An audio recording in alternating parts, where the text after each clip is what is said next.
అందులో ఏమని ఉందంటే హస్త సంయుత, ఇలా చప్పట్లు కొడితే ఆ కర్కటి వెళ్ళిపోతుందట. అందుకే ఎవరు చెప్పారో కానీ అది అందరి చేత చేయించాడు మొత్తం దేశం అంతా కూడా. కానీ మన వాళ్ళు వింటారండి. అవి చెప్తే ఇవి మూఢనమ్మకాలు అవి ఇవి కంచాలు గరిట్లు కొట్టారు. అది కొట్టమన్నది చేతులతో కొట్టమన్నారు, కంచాలు గరిట్లు పెట్టుకొని కొట్టారు. ఈ కర్కటి మంత్రం అందులో ఉంటుంది, అది మీ ఫోన్లో ఉంటుందండి. ఫోన్లో పంపించాను కూడా, మంత్రం కూడా పంపించాను. ఇక్కడ మళ్ళీ చూద్దామండి ఏం చెప్పుకున్నాం ఇప్పుడు. హస్త సంయుత కర్కటి మంత్రం భజన నే భజింతు, నేను భజిస్తాను, నేను పూజిస్తాను, నేను ఆయన్ని ప్రకాశవంతమైనటువంటి ఆయన్ని నే కొలుస్తాను అని అంటూ ఇంకా ఆయన అంటాడు అని పలికి తన మనంబున అగ్గజేంద్రుండు ఈశ్వర సన్నిధానంబు కల్పించుకొని. ఇది చాలా చిత్రమైనటువంటి చక్కనైనటువంటి వేదాంతం ఇక్కడ చెప్తారు. తన మనంబున, తన మనస్సులో ఈశ్వర సన్నిధానంబు కల్పించుకొని. ఇక్కడ టెక్నిక్ ఏమిటి? ఈశ్వర సన్నిధానం కల్పించుకోవాలట. మంచి రాత్రిప్పుడు తెలివి వచ్చేస్తుందండి, నిద్రపట్టదు. ఏవేవో ఆలోచనలు, ఏ ఆలోచనలు? ఒక్కటి పనికొచ్చిన ఆలోచన ఉండదు. పనికి మాలిన ఆలోచనలన్నీ కూడా లోపల ముసురుకుంటూ ఉంటాయి. అప్పుడు ఈశ్వర సన్నిధానాన్ని కల్పించుకోవాలి.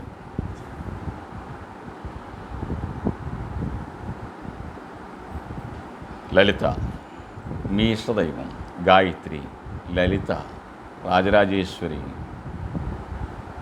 ఈశ్వరుడు, రాముడు, కృష్ణుడు, ఏదైతే అది మీకు నచ్చిన దైవాన్ని, ఆ దైవాన్ని సంకల్పించుకోండి. అక్కడ మీరున్నారు, సన్నిధానంలో కూర్చున్నారు, పువ్వులు పూజ చేస్తున్నారు. నమశివాయ నమశివాయ నమశివాయ మనస్సులో పూజ చేయండి. ఆ పూజ ఎందులో చేయాలి? మానసిక పూజ. ఇప్పుడు ఏ పూజ చేద్దాం? మానసిక పూజ. ఎలా చేద్దాం? మామూలు పువ్వులు ఎందుకండి, బంగారు పువ్వులతో చేద్దాం. అప్పుడు కూడా మరి లోభించి బంగారు పువ్వులతో ఎందుకని, కళ్ళలో కూడా బంగారు పువ్వులు ఎందుకు అనుకుంటే మరి వాళ్ళకి మనం నమస్కారం పెట్టడం తప్ప మనం చేయవలసింది ఇంకేం లేదు. కళ్ళలో మానసికంగా ఏం ఖర్చు అయిపోద్ది కనుక బంగారు పువ్వులతో చేద్దాం. దానికి కూడా మరి పిసినగొట్టుతనమైనా ఉండకూడదు కదా. ఏమంటారు? చక్కటి బంగారు పువ్వులతో పూజ చేస్తున్నాము. గులాబీలు, సంపెంగలు, ఓహోహో ఎంత అద్భుతంగా అమ్మవారి పూజ చుట్టూ పూలతో నిండిపోతూ ఉంది, ఎంత అందంగా ఉంది. అలా భావన చేస్తూ పడుకోండి. ఏంటండి ఎలా ఉంటుందంటారు? ఇప్పుడు పడుతున్నాయి, అదే పడుతుంది, ఇవాళ ఎట్టి పరిస్థితుల్లో వర్షం పడుతుంది నాకు నమ్మకం. కనుక ఏమవుతుంది ఇప్పుడు? సన్నిధానం ఎప్పుడైతే మనకి లభించిందో ఇంకా సౌఖ్యమే, హాయి, ప్రశాంతంగా ఉండగలుగుతాం. ఇప్పుడు గజరాజు ఎంత ప్రార్థన చేసి చేసి చేసి చేసి అడిగాడు, స్తోత్రం చేశాడు, తన బాధ చెప్పుకున్నాడు, చివరికి సన్నిధానాన్ని కల్పించుకున్నాడు. తన లోపల భగవంతుణ్ణి సాక్షాత్కరింపజేసుకుంటూ ఉన్నాడు. ఆ విధానం ఎట్లా ఉందో చూద్దామా? ఇవాళ ఆపేద్దామా అండి? అలాగని కాదు, వర్షమే అవడం కాదు, అంటే మీ టైం చూడండి. ఇక్కడ ఈశ్వర సన్నిధానం కలిగించుకొని 5:40 లా ఒక్కింతయు లేదు. ఇక్కడ చూడండి, ఆయన అంటాడు ఎంత చక్కటి పద్యమో. ఈ పద్యం చాలా మట్టుకు తెలుగు వాళ్ళకందరికీ కూడా వస్తుంది. లా ఒక్కింతయు లేదు. ఎవరో ఒక ఆయన సరదాగా దీని మీద ఒక చమత్కారం కూడా చేశారు. లా ఒక్కింతయు లేదు. రంగారు లా న్యాయం, ఇందులో అది కాదులేండి, సరదాగా చెప్పుకున్నా.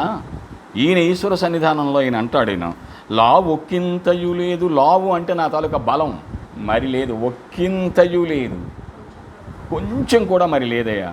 పూర్తిగా సన్నగిల్లిపోయింది.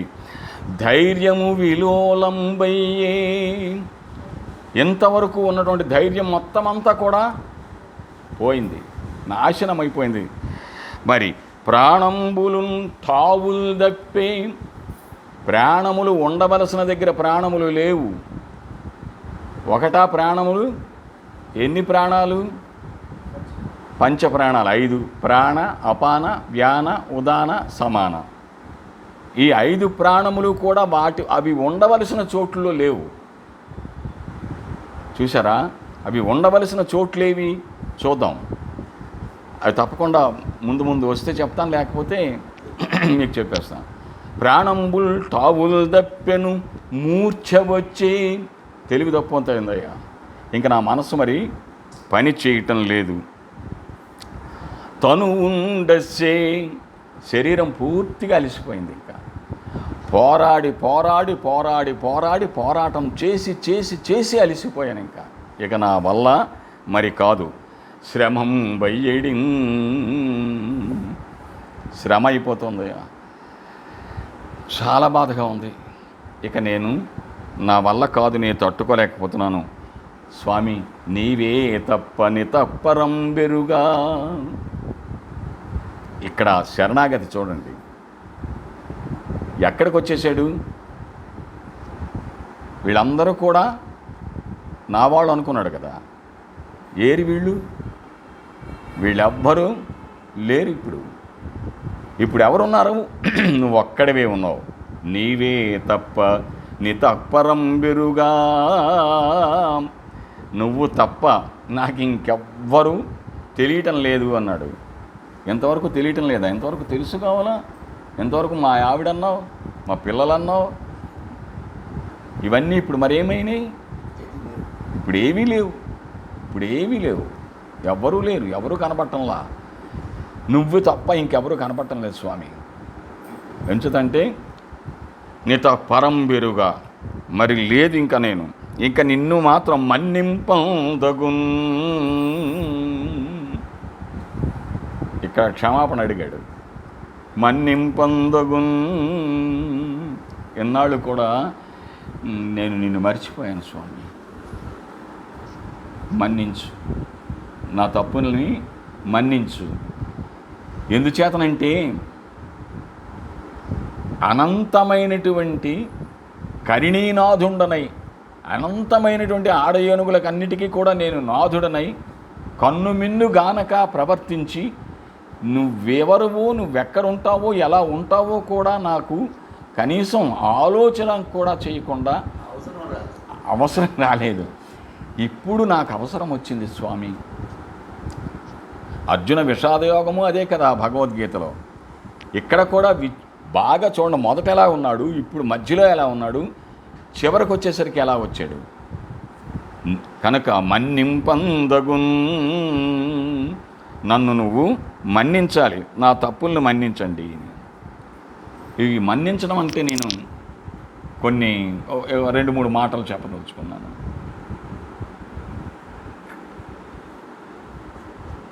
మనం బస్సు ఎక్కేటప్పుడు మన కాలో లేకపోతే చెయ్యో ఎవరికైనా ఇలా తగిలింది అనుకోండి, లేకపోతే మనుషులు తగిలింది, ఎక్స్క్యూజ్ మీ ఏమిటి,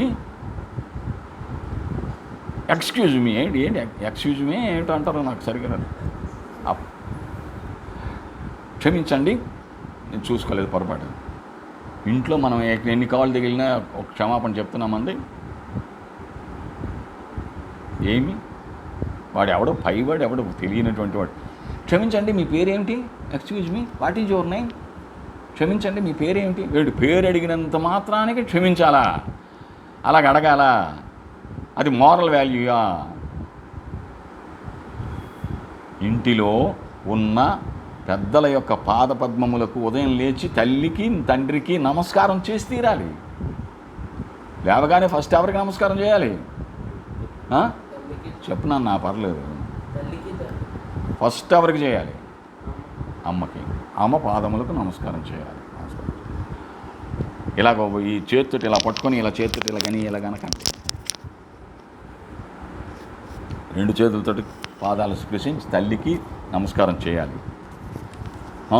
నవమాసాలు మోసి కని పెంచి పెద్ద చేసి విద్యాబుద్ధులు ఎలా ఉంటాయో అనేటువంటి బెంగ అనవరతం పెట్టుకుంటూ అన్ని బాగోగులను చూసేటువంటి సాక్షాత్తు దైవ స్వరూపం అమ్మ పాదాలకు నమస్కారం చేయాలి. తర్వాత తండ్రి పాదాలకి, వరుణ్ తండ్రి పాదాలకి నమస్కారం చేయాలి. అవునా లేదా? చేయాలా? చేస్తారా? ఎప్పటి నుంచి? రేపు దశమి, రేపటి నుంచి ప్రారంభించండి. మంచిది. ఎంతవరకు ఎప్పుడైనా పెట్టారా? వాళ్ళు మంచి నిద్రలో ఉన్నా మీకు అనవసరం. వాళ్ళ పాదాలకు దండం పెట్టుకోండి అంతే. వాళ్ళ పాదాలకు నమస్కారం చేసుకొని మీ పని పాటలకు వెళ్ళిపోండి. తప్పనిసరిగా మంచి బాగా చదువు వస్తుంది, నా మాట నమ్మండి. ఇది యథార్థం. ఇది సమస్తమైన తీర్థములు, క్షేత్రములు ఈ భూమి మీద ఉన్నటువంటివి ఏవి కూడా తిరగక్కర్లా, ఏ పుణ్య ప్రదేశాలకి వెళ్ళిపోక్కర్లా. తల్లి పాదాలను ముట్టుకుంటే చాలు, అంతే. మొత్తం తీర్థాలు, క్షేత్రాలు అన్నీ కూడా తిరిగేసినట్టే. తెలుసు. ఆచరణలో పెట్టగలిగినదే వేదాంతం. వినాయకుడు చేశాడు అంతే, వినాయకుడికే వదిలేశాం. అది మనకు కాదనుకున్నాం, అది మనకే. ఎవరికిది? మనకా వినాయకుడికా? మనకే. మనం చెయ్యాలి ఆ పని. జీవం ఉన్నంత వరకు కూడా చేయాల్సిందే. సరే, ఇక్కడ మళ్ళీ వద్దాం. ఇక రేపటి నుంచి ఖచ్చితంగా మీరు నాకు ఇద్దరు మాట ఇచ్చారు, మీ ఇద్దరు. నేను మళ్ళీ రేపు సాయంత్రం వచ్చినప్పుడు అడుగుతాను. ఎందుకు అడగడం ఏంటి? మిమ్మల్ని నేను ఎందుకు టెస్ట్ చేయాలి? మీరే చెప్తారు. ఇది మంచి కోసమే కనుక. రైట్. ఇక ఏమండి?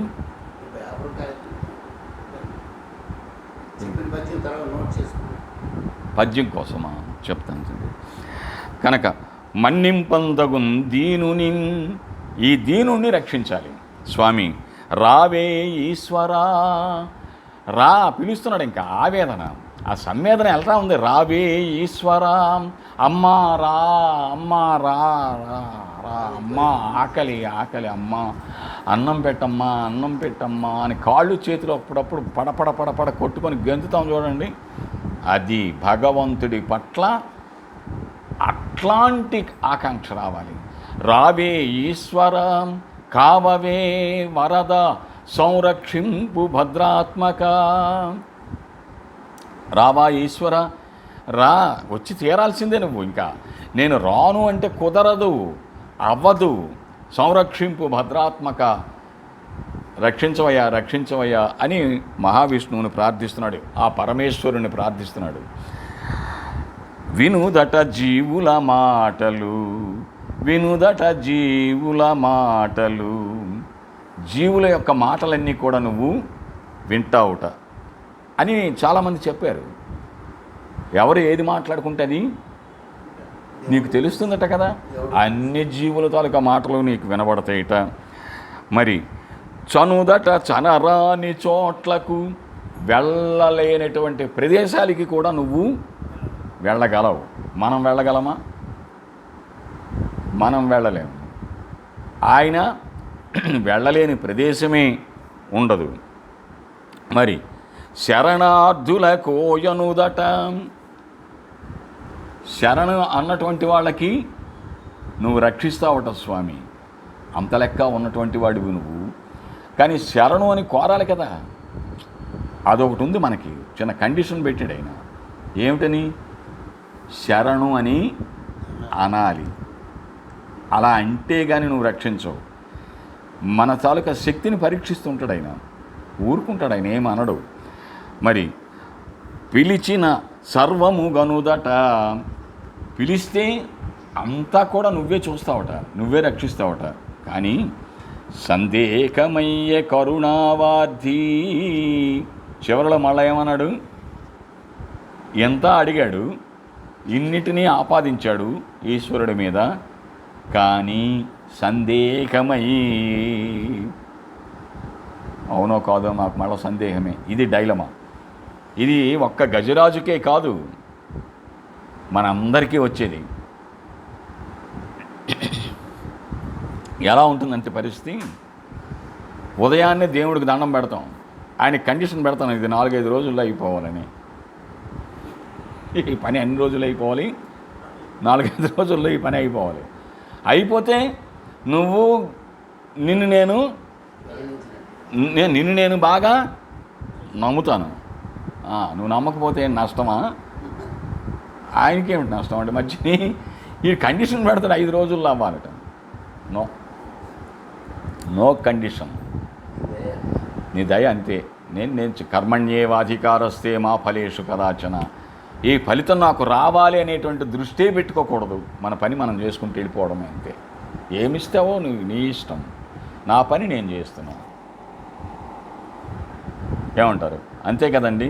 అంతేగాని ఇది నాకు కావాలి, దీనికోసం నీకు దండం పెడుతున్నాను, దేవుడికి లంచం ఎట్టి పరిస్థితుల్లోని పెట్టకూడదు. దేవుడికి లంచం పెట్టకూడదు. నేను 1,00,000 వేస్తాను, నువ్వు ఈ పని కానీ నువ్వు చేసావంటే నీకు 1,00,000 రూపాయలు నీకు నీ హుండీలో నేను వేస్తాను అని దండం పెట్టాడు అనుకోండి. ఆ 1,00,000 రూపాయలు ఇంకెవరికైనా ఇస్తే బాగుపడతారు కదండి, వాడి జీవితం బాగుంటుంది కదా, వాళ్ళు బాగుంటారు, కలకాలం చెప్పుకుంటారు కదండి. అక్కడికి తీసుకెళ్ళి ఎందుకండి అలా చేస్తారు? ఏమిటి ఈ దుస్థితి? ఇలాగే చేయాలనిపించదు మనం. నేను అందరిని ఉద్దేశించి చెప్తాను చూడండి, వాస్తవం. అక్కడ తీసుకెళ్ళి లక్షలు ఎందుకు పడేస్తారో అర్థం అవ్వదు. ఒక కుటుంబం హాయిగా యథేచ్ఛగా జీవితాంతం కూడా పేరు చెప్పుకుంటూ బతుకుతారు కదా. చెయ్యం. గో దండం పెట్టుకొని నీ వ్రతం చేస్తాను, ఈ పని అయిపోయిందంటే. మా పిల్లకి కానీ పెళ్ళి అయిపోతే నీ వ్రతం చేస్తాను. పాపం ఆయన వేగంగా సంబంధాలు చూసి ఆ పిల్లకి పెళ్ళి వేగంగా చేసేస్తే కానీ వీళ్ళు లేకపోతే వ్రతం చేయడు. మరి వ్రతం చేయకపోతే ఆయనకి ఎలాగా? ఆయనకి అవ్వదు కదా. నాస్తికత్వం కాదు, ఆస్తికత్వమే. నిజంగా భగవంతుడిని మనం నమ్మే మాట ఉంటే ఆంక్షలు లేవు, కండిషన్స్ లేవు. వెళ్ళి జరగవలసింది ఇలా జరుగుతుందంతే. కనుక దాని గురించి చింతించవలసిన పని లేదు. ఉదయంకి దండం పెట్టాం అనుకోండి, అది అవ్వలేదు అనుకోండి పని, వెంటనే దేవుణ్ణి మార్చేస్తాం, ఇంకో దేవుడి మీదకి వైపు వెళ్ళిపోతాం. నేను అదే చెప్తున్నాను కదా, అది తప్పు అని చెప్తున్నాను. అది తప్పు. ఒకడు చేస్తే మనం ఎందుకు చేయాలి? మనం విషయం తెలుసుకోవాలి కదా, మనం విషయం తెలుసుకోవాలి. పూర్వం నుంచి వస్తున్నదని చెప్పేసి ఆచారాన్ని మన ఇష్టం వచ్చినట్టుగా, అది ఇప్పుడు నేను చెప్పింది రైటా తప్పా అది మీరు చెప్పండి ముందు. పూర్వం నుంచి వచ్చిన మాట వదిలేయండి. దేవుడికి నువ్వు ఆ పని చేస్తే నేను నీకు ఇలా వ్రతం చేస్తానని అనడం తప్పా రైటా? అది చాలు నాకు, అది చాలు. అది వద్దు, మరి ఆ మాట వద్దు. పూర్వం నుంచి టీవీ లేదు, మీకెందుకు ఇప్పుడు టీవీ వచ్చింది? పూర్వం నుంచి మీ తాతల తండ్రి నుంచి కార్లు లేవు, మీకెందుకు కారు వచ్చింది? మానేలేదే. ఒక ఆవిడ వచ్చి నా దగ్గరికి వచ్చిన ఏమిటో మాకు తులసి కోట వచ్చదంటే నన్ను టీవీ వచ్చుతుంది తల్లి అని అడిగాను. ప్లాస్మా టీవీ వచ్చుతుందట, తులసి కోట వచ్చదా? ముందు తులసి మొక్క చక్కగా తులసి మొక్క వేసింది బ్రహ్మాండంగా. ఎలా ఉన్నారు మీరు అని? హ్యాపీగా ఉన్నాం. అలాగుండు, జరగవలసింది ఎలా జరగవలసింది అలాగా జరిగింది. కనుక లంచం పెట్టవద్దు దేవుడికి. ఎందుకంటే నిన్న చెప్పాను, ప్రసాదం అది. ఈ అనంతమైనటువంటి విశ్వంలో ఉండేటువంటి శక్తి ప్రవాహం అందులోకి వచ్చి మనల్ని రక్షిస్తుందని చేస్తాం తప్ప, ఈ పని జరిగితే చేస్తాం. లేకపోతే దేవుణ్ణి ఉదయం ఒక దేవుణ్ణి, సాయంత్రం ఒక దేవుణ్ణి, మర్నాడు ఒక దేవుణ్ణి, ఏ దేవుడు పవర్ఫుల్ గాడ్, ఈ దేవుడికి పవర్ లేదు, ఈ దేవుడికి పవర్ ఉంది, ఏమిటిది? ఇన్ని వేరువేరుగా ఉన్నాయా? నేను ఇందాకలో ఒకటి చెబుతూ మళ్ళీ పక్కకు వచ్చాం. అతడు దేవాలయంలో ఇద్దరు పడుకున్నారు. ఆ పడుకునేటప్పుడు ఒకడేమో కాళ్ళు దగ్గరికి ముడుచుకొని దగ్గర పడుకున్నాడు, అది పూర్తిగా చెప్పలే మీకు.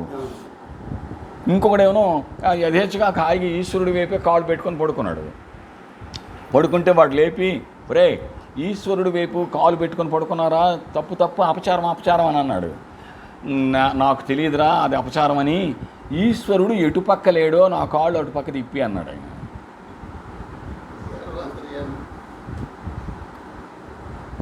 వాడు లిమిటేషన్ వాడికి ఉంది. ఒకడికి అనంతమైనటువంటి ఈ విశ్వమంతా ఆయనే అయినప్పుడు నేను కాలు ఎక్కడ పెట్టుకుంటే ఏమిటి? అటువైపు అక్కడే ఉన్నాడనమాట. అంటే ఇక్కడ లేడా, ఇక్కడ లేడా, ఇక్కడ లేడా, ఇక్కడ లేడా? ఇదంతా కాదా? ఆయన కాదా?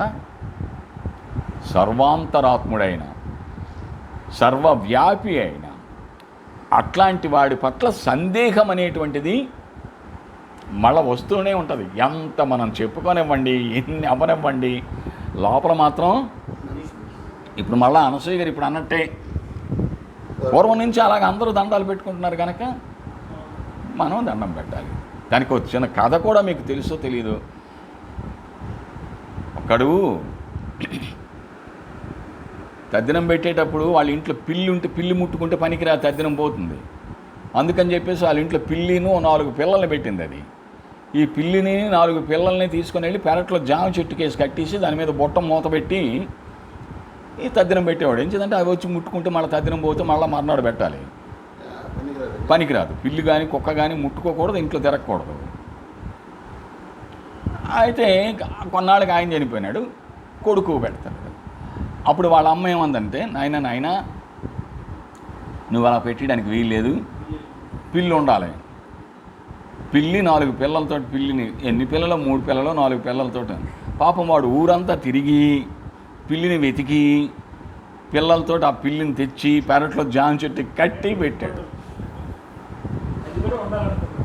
అది కూడా తద్దిన ఒక పాట అయిపోయింది. ఇది అంధవిశ్వాసం. అవి మనలో నుంచి తొలగిపోవడమే నిజమైన జ్ఞానం. అవి మనలోంచి పోవాలి. ఇంకా నీవు విశ్వాంతరాత్ముడివంతే, నువ్వు మమ్మల్ని రక్షిస్తావంతే. పెళ్ళి జరిగింది కనుక నీకు వ్రతం చేస్తున్నాం కాదు, ఎప్పుడూ నీ వ్రతం చేస్తాం. ఇది చేస్తే అనేటువంటి పద్ధతే తీసేద్దాం. ఏమండి, ఏమంటారు? రైటేనా?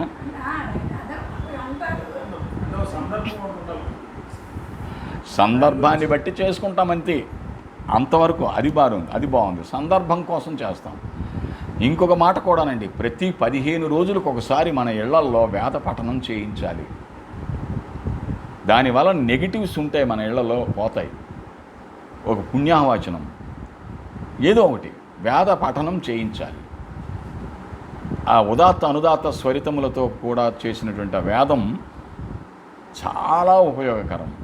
చాలామందికి చెప్తూ ఉంటాను చేయండి అని.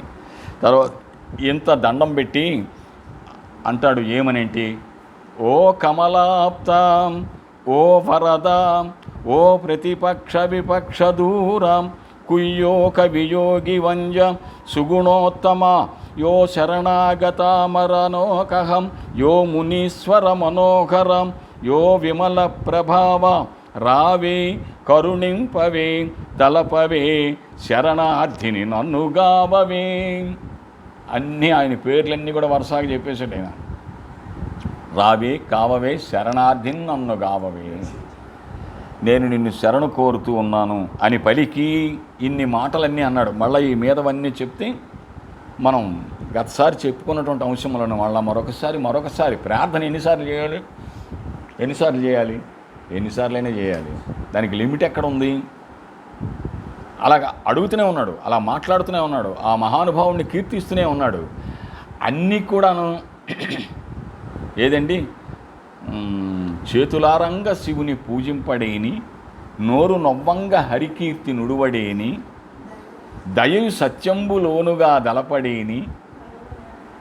విను ఏం చెప్తున్నారో మామగారు, ఏం చెప్పారు ఆ పద్యం చూడు. ఆవిడికి వచ్చు. ఏమిటా పద్యం? పుస్తకాల్లో ఉన్నాయి, మీ మైండ్లో కూడా ఉన్నాయి కదా. మరి మీరు మీ మనవలకి ఎందుకు చెప్పరు? మీరు అది ఇంగ్లీష్ అనే చెప్పండి, ఏమైపోయింది? ఇది కూడా ఒక రకమైన ఇంగ్లీష్ అని చెప్పండి.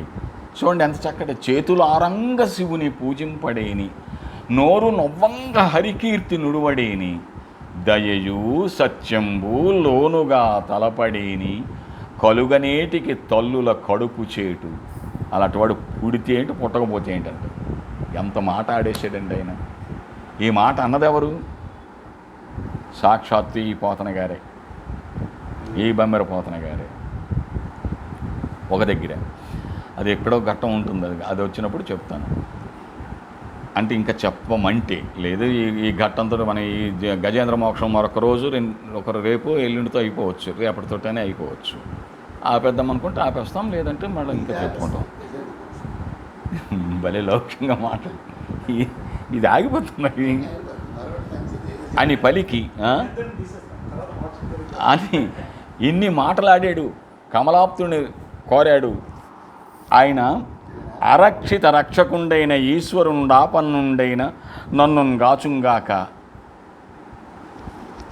రక్షణ లేనిటువంటి వాళ్ళని రక్షించేటువంటి హృదయం కలిగినటువంటి సర్వేశ్వరుడైన నన్ను రక్షించుగాక అని దండం పెట్టి, ఇప్పుడు ఆయన ఏం చేస్తున్నాడంటే అని నింగి నిక్కి చూచుచు ఎట్నుంచి వస్తాడా అని చూస్తున్నాడు.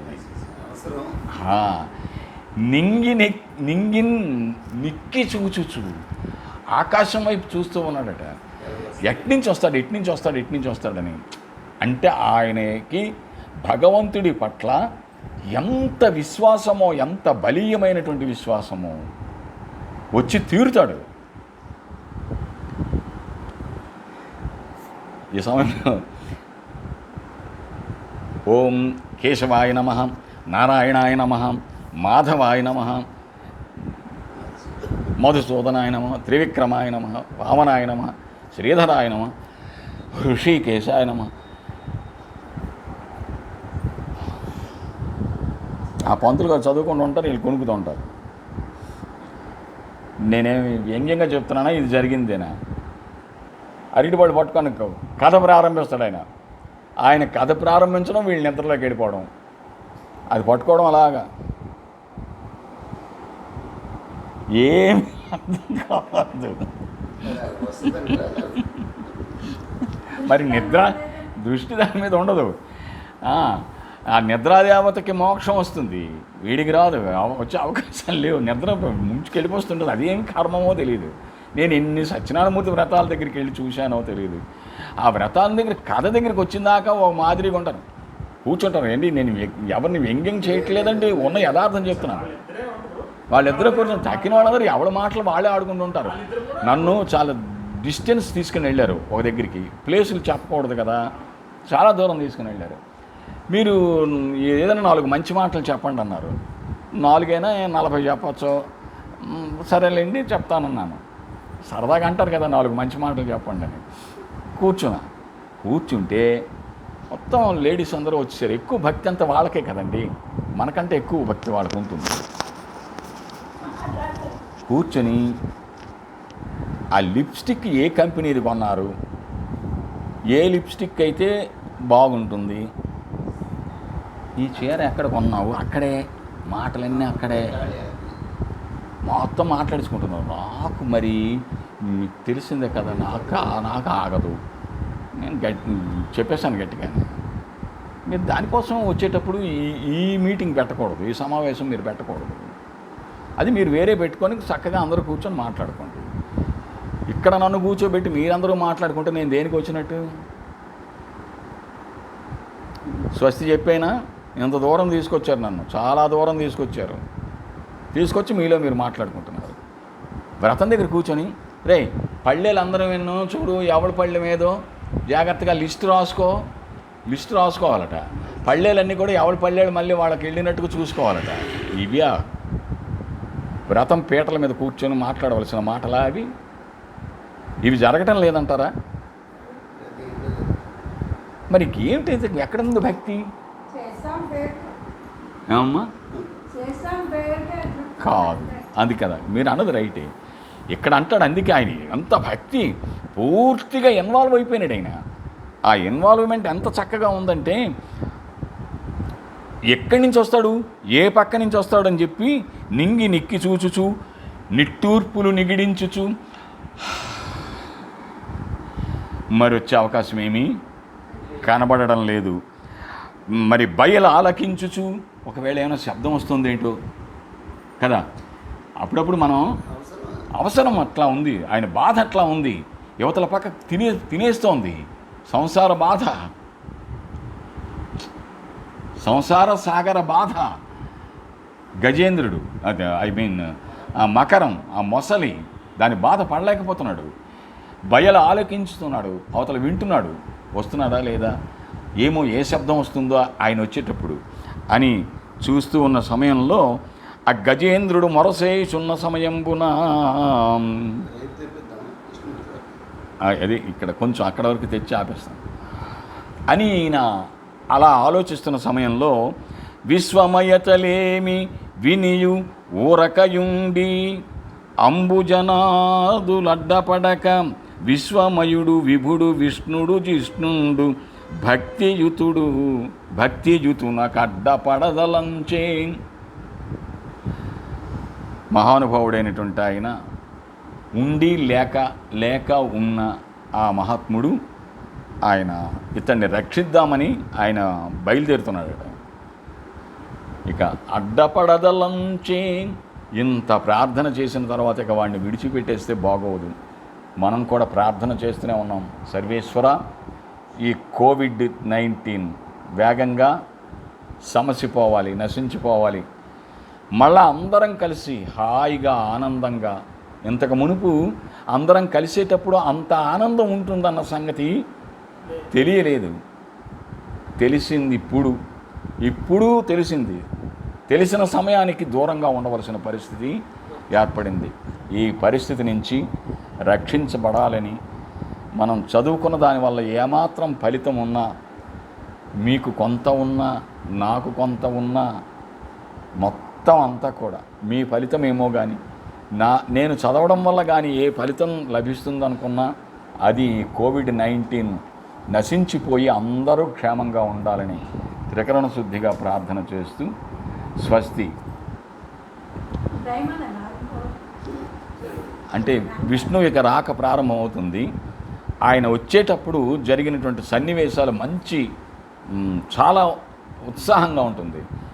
అది మీరు ఇప్పుడు స్టార్ట్ అయిందనుకోండి, ఇంకా మరి ఆగడానికి లేదు. అది అలాంటివి జరుగుతాయి. ఇక అలాంటి ఇన్సిడెంట్స్ ఉన్నాయి.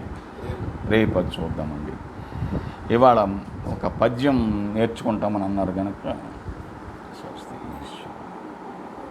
స్వస్తి ప్రజాభ్య పరిపాలయంతాం న్యాయేన మార్గేణ మహిం మహిష బ్రాహ్మణో దేశమస్తనిత్యం లోకాः సమస్తः సుఖినో